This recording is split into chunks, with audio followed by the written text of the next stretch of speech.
Hey everybody, Nick here. Today's video is something I've been really excited to sort of share with you, and this may end up being a multi-part series because the topic is just so vast.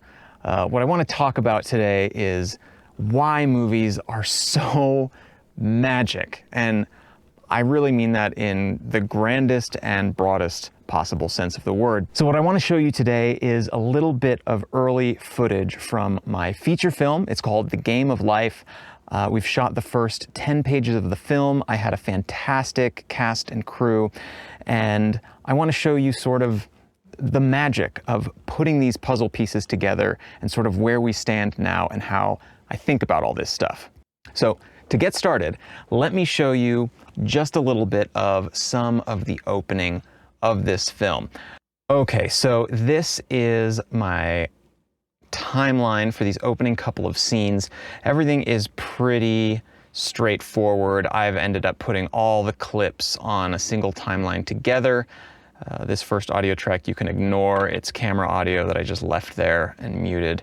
This line here of audio is dialogue, another track of dialogue for where they overlap, a couple of tracks of Foley, and a track of score, and then a track of room tone just to kind of help blend everything in together. And before we get into the scene, let me tell you a little bit about how I'm grading the footage. Everything is pretty straightforward. This one actually has some patch replacers because there was a light stand in the shot. So you can see there's the stand and there's its reflection in the mirror, and then, you know, we get rid of it and then track it. And if you look real close, you can kind of see some artifacts, but it's mostly gone. And then I have a couple other little nodes here. One is doing this little blur on the edges. You don't really notice it in this shot almost at all. And then a couple of vignette control nodes just to take away a little bit of the vignetting off this really wide 14mm lens. Scatter, I really like this. This is a halation emulation plugin. So I use this on most of the shots, maybe not everything. Then some curves adjustments, another correction adjustment here to take out some reds, and a couple of little real minor beauty passes just to take away a little bit of the edge off the footage, film convert, and then on top of everything, there is this grain sharpening and desaturation layer that I just put over the top of the entire footage. And I did it this way because I kept kind of going back and forth on how much grain I wanted, and then putting it in just a single adjustment layer lets me decide how much all in one go. It's pretty subtle, so this is without, with, without, with. Again, pretty subtle. But I'm not going to take you through this timeline because the computer chokes a little bit if I do it this way. It's 8K raw footage going through a whole bunch of processing plus the audio, and so it can almost play it in real time, but not quite. So let's go over here. Here's where I've got it exported. I've got the dialogue muted in this version, so you're just going to hear the score and the Foley. And there's a couple things I want to show you in terms of that movie magic I was talking about. Before we get into it, let me just show you a bunch of shots real quick. So there is Ellen, played by the wonderful Brittany Shanka out of Denver. She plays Jack's girlfriend. That's obviously me. I'm the main character, Jack. This is my movie. I get to play the main character if I want to, right? So there's Ellen. She plays Jack's girlfriend. I did not know Brittany before this project. I hired her for it. I auditioned some people, and she was far and away the best choice. This shot, so I'm a sucker for profile shots of all kinds, but this is one of my favorites, I think, from the shoot. It was done on the 50mm CNE lens. We use this lens a ton during this shoot. It was pretty much all just three lenses. It was the 50mm CNE, the 14mm Nisi Athena lens for the super wide shots like you saw of that opening of the overhead of Jack on the bed, and the 25mm Athena for medium wide shots. But that was pretty much it for those first 3 days of filming, just those three lenses.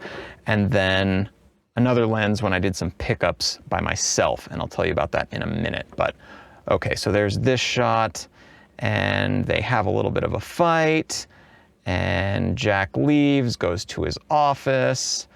Let me play out this piece, because this is where I want to get into sort of the real magic of filmmaking. Okay, so this is only about 45 seconds. Again, there will be no dialogue, just the score and the Foley. But okay, so let's watch this.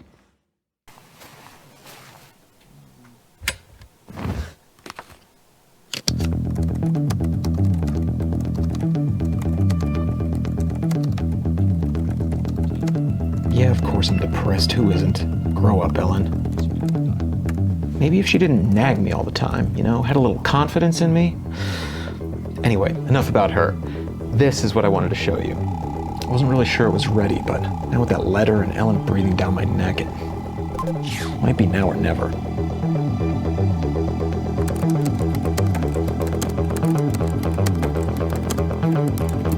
All right, okay, whew, okay. So,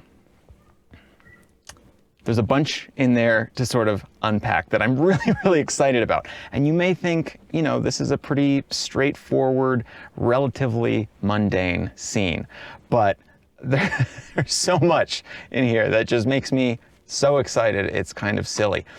Okay, so let's start with this series right here. Okay, so there's Jack at his desk, the overhead of his desk, a close-up, another close-up. But when we go from this shot in profile to this much closer shot of the same angle, and then finally this one, what I love about this, what just makes me excited, probably for that all of you will think is really ridiculous, these were shot on 3 completely different days.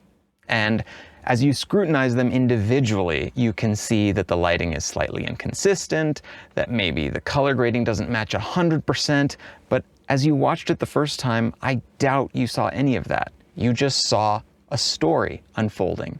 And that's the magic to me. So not only stuff like that, but there would be moments like, okay, there's his hands, there's Jack going crazy because something went wrong. That's the reverse angle of his desk. You know, there's his hands. There's this wide shot.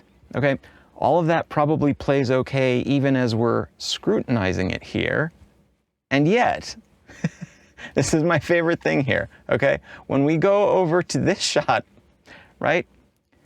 The desk is no longer up against the wall. It's like halfway into the room. And I know that may seem so dumb and mundane, and obviously you move things around and you cheat angles and whatnot, but as you just go through the story, you don't see any of that as a viewer, right?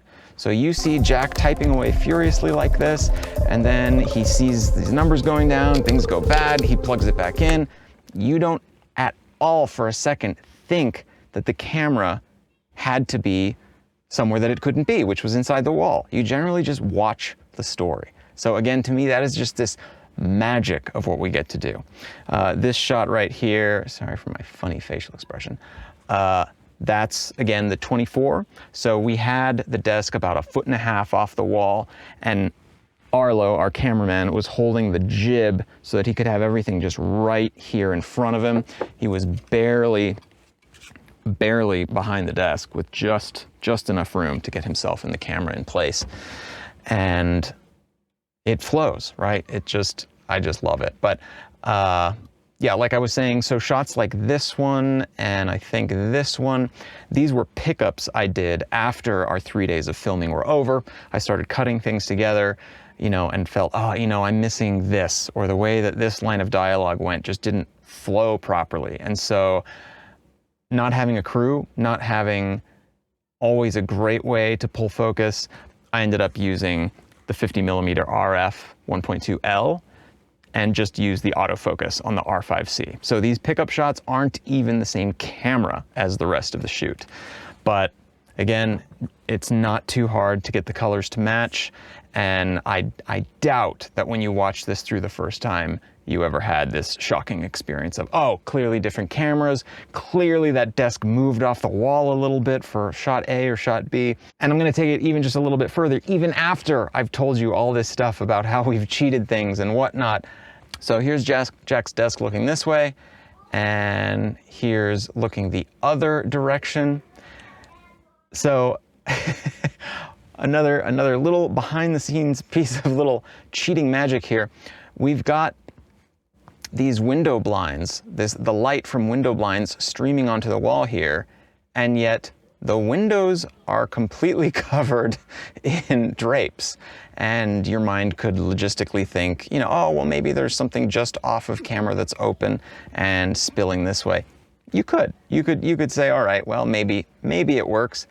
But when we go over here, look, there's light spilling onto the opposite wall. So for the sun to be shining light in both of those directions at the same time is not possible.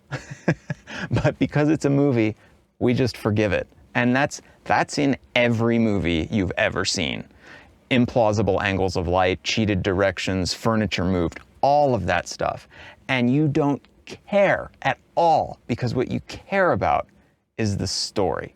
So that's just my little piece of, you know, giddy enjoyment out of all this. It just makes me so happy because of how we're able to pull off the magic trick, you know? Making something show up when it shouldn't, or disappear out of thin air. And again, I've got lots more to show. If you like this series or you like this idea of movie magic, please tell me in the comments and tell me what other aspects of it you'd like to know more of, or just say, hey, I liked this, tell me more about this kind of stuff. And I will definitely show off more of this film if you guys are interested. I gotta find a way to sort of tease bits of it without giving away everything all at once. But I was delighted with how it all turned out. I love the overall look of the film so far. It's just what I want.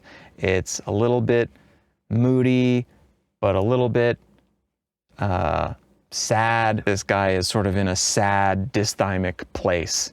The shirt he wears is green also for that reason. That's all I'll say for now, but if you want to know more, please tell me. I love talking about this kind of stuff, and I love doing it. And I'm so lucky that there are those of you out there who are watching these videos and going on this journey with me. So thank you for watching. 1 week from today, I will be in Los Angeles for Cinegear, and I cannot wait to do a little bit more lens reconnaissance and just generally have a ton of fun out there. I hope you're having a great week. Thank you for watching, and I'll see you next time.